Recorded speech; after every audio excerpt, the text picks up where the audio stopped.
ไม่ได้ต่อบลูทูธอ้าวก็รีบมาต่อมันช้าโอ้โหถ่ายไปตั้งกี่นาที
งดงิดงดงิด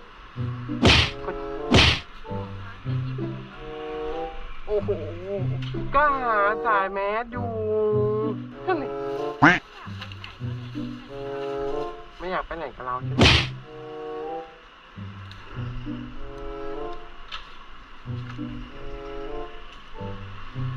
เขาเรียกนี่เหรอ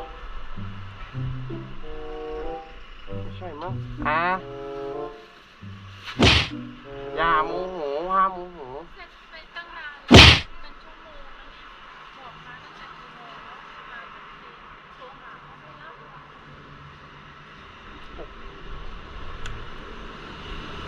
ก็ขับรถอยู่รับยังไงที่รักไปทำไมไม่ได้ต่อบลูทูธอ้าวก็รีบมาต่อมันช้าไปตั้งกี่นาที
นี่แหละ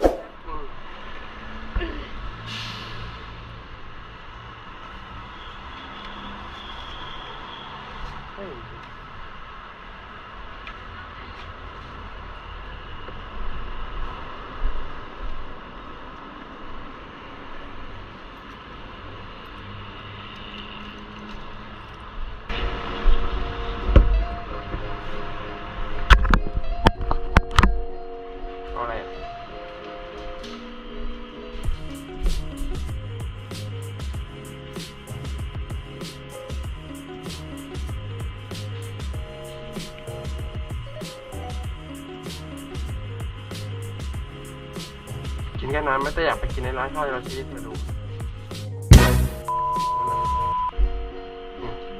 โอเค เอาเบอร์เกอร์หมูชิ้น